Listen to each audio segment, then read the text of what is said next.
Good morning students. आज हम संरचना तथा भू आकृति विज्ञान की नेक्स्ट वीडियो में प्रश्न है भारतीय उपमहाद्वीप, जो भारतीय देश है उपमहाद्वीप के 3 भू आकृति भागों के नाम से जाना जाता है।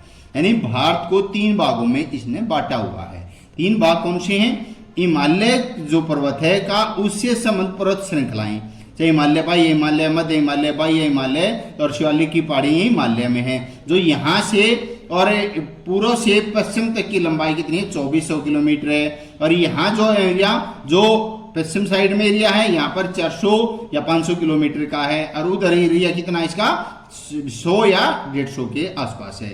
फिर है सिंधु गंगा ब्रह्मपुत्र का, सिंधु नदी, गंगा नदी और ब्रह्मपुत्र नदी द्वारा लाई गई मिट्टी है वो एरिया। प्रायद्वीपीय पठार जैसे त्रिभुजाकार ढक्कन का पठार जो 3 तरफ से समुद्र से घिरा हुआ है। एक तरफ पे यानी कि पश्चिम साइड में तो अरब सागर, पूर्व साइड बंगाल घाट, नीचे हिंद महासागर है। तो हिमालय की उत्पत्ति के बारे में नवीन तथा सर्वमान्य सिद्धांत कौन सा है? प्लेट विवर्तनिक सिद्धांत दिया हुआ है। हिमालय की युवावस्था को सिद्ध करने वाले 3 प्रमाण बताइए। 3 प्रमाण है करेवा, स्तनपायी जीवों अवशेष, नदी, वेदिका नदी का अनेक धारों में बंटना। शिलांग का पठार किस भू आकृति भाग का अंग है? प्रायद्वीपीय पठार का रहा है। शिलांग कहां पर है? मेघालय की राजधानी शिलांग है। भारत के पठारी भाग में बरसंग घाटी से बहने वाली किसी एक नदी का नाम क्या है? वो नर्मदा नदी है, जो कहां से? पूर्व से निकलती है, पश्चिम में जाती है। 2 नदियां नर्मदा और ताप्ती। कश्मीर की पुरानी झीलों की तली के निक्षेपों या जमा में किस नाम जानते हैं? करेवा के नाम से जाना जाता है। जो तलहटी में गाद से जम जाती है उसे करेवा कहा जाता है। भारत की अविशिष्ट पर्वत का नाम क्या? अरावली, ये राजस्थान के अंदर है, अरावली पर्वत है। हिमालय की और अरावली में 2 समानताएं कौन सी हैं? दोनों मोरदर हैं, दोनों का जन्म भू अभिनति से हुआ है। जब टेथी सागर था, फिर गोंडवाना लैंड और अंगारालैंड के बाद पटना के बाद हुआ। भारतीय भूपृष्ठ का सबसे प्राचीन भाग अथवा वृद्धावस्था की भू आकृति वाला भाग कौन सा है? प्रायद्वीपीय पठार है।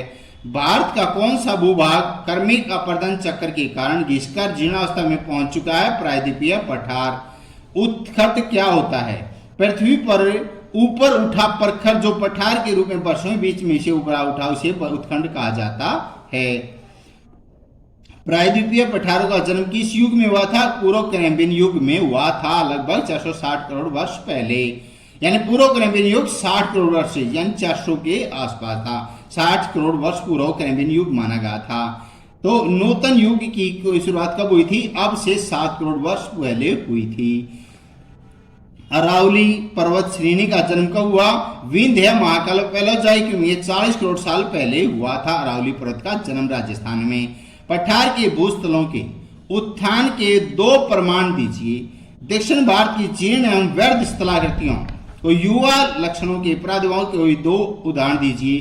पलनी और नीलगिरी पहाड़ियां, ये दक्षिण भारत में पलनी केरला और कर्नाटक के अंदर नीलगिरी पहाड़ियां हैं। प्रायद्वीपीय पठार में अवतरण के उदाहरण गोदावरी, महानदी, दामोदर, नर्मदा, ताप्ती, मालाबार व मैक्रान के तट में वर्षण दशाओं अवतरण के कारण उदाहरण रहे हैं। प्रायद्वीपीय पठार के उत्तर पश्चिम तथा लावा प्रदेश में कौन सी मिट्टी पाई जाती है? काली मिट्टी पाई जाती है, जो कपास के लिए अति उत्तम मानी गई है। अरब सागर का निर्माण किस प्रकार हुआ? दक्षिण पठार के पश्चिम भाग में धंसने से अरब सागर का निर्माण ये पश्चिम साइड में है। अरब सागर की आयु के बारे में सर्वसम्मत विचार क्या है? अरब सागर की उत्पत्ति प्लेटोसीन युग में अति नूतन बहुत ही 1.2 करोड़ साल पहले नहीं हुई थी। आज से 7 करोड़ साल पहले वर्तमान हिमालय स्थान पर क्या था? टेथी सागर था, जो एक भू अभिनति था। वो एक पानी को उबार आने के बाद उसमें 2 भागों में बटा, अंगारा लैंड, गोंडवाना लैंड। टेथी सागरीय उत्तर व दक्षिण में भूखंड, मैंने पहले बताया था ना, सागर था, सागर में ऊपर उत्तर में अंगारा लैंड बन गया, नीचे दक्षिण भारत में प्रायद्वीप पठार गए और गोंडवाना लैंड में रह गया। तो हिमालय को वलित पर्वत क्यों कहा जाता है? क्योंकि हिमालय का निर्माण टेथी सागरी तली में एकत्रित तलछट के वलित होकर ऊपर उठने से हुआ है। हिमालय का जन्म किस दौर में हुआ? टर्सरी दौर, अल्पाइन दौर में हुआ।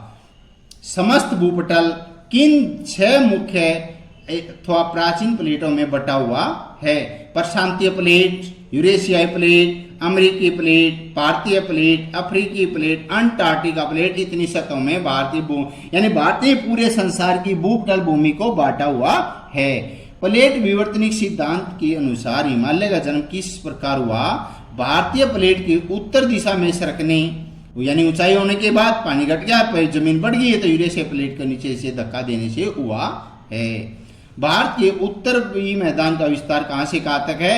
पश्चिम में सिंधु नदी से लेकर, जो सिंधु नदी निकलती है मानसरोवर झील नीति दर्रा से, और कुछ पानी हमारे यहाँ भारत में, कुछ पाकिस्तान में चला जाता है। डेल्टा पूर्व में गंगा नदी का डेल्टा सुंदरवन डेल्टा तक फैला हुआ है।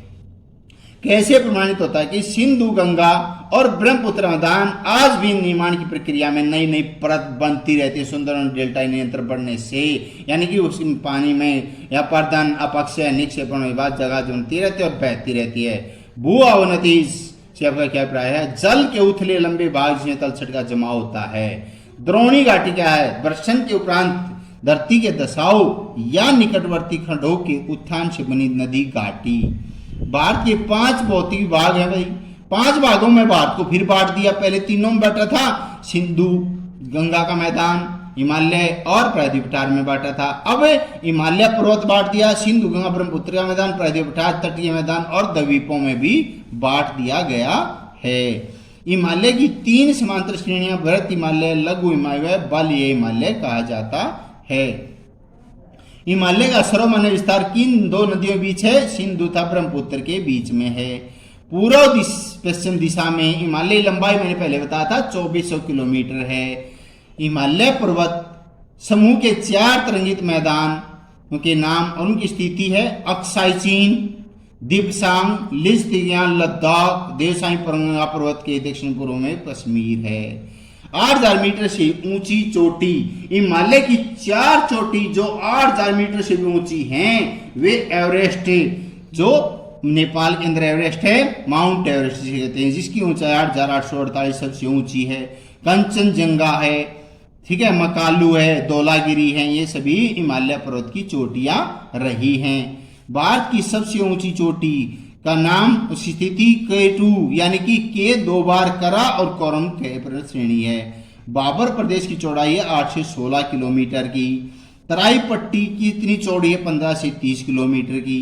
2 नदियां, चाहे वह गंगा यमुना है, चाहे वह सतलुज रावी है, चिनाब झीलम है, गागरा गोमती है, केन सोन है, नर्मदा ताप्ती है। 2 नदियों के बीच को भूभाग को क्या कहते हैं? दोआब कहा जाता। दोआब, बारी दोआब किन 2 नदियों पे? बारी, व्यास और रावी के बीच का नाम दे दिया बारी दोआब। दाया क्या होता है? पंजाब के मैदान में नदियों द्वारा जलोढ़ राशि को तोड़कर बनाए गए वप्पर को दाया कहा जाता है। पंजाब पंज माने 5, जाब माने नदियों का पानी था। पंजाब में 5 नदियों का पानी आता है। प्रायद्वीपीय भारत की सबसे ऊंची चोटी का नाम अन्नामुडई चोटी सबसे ऊंची चोटी कही गई है, केरल के अंदर है।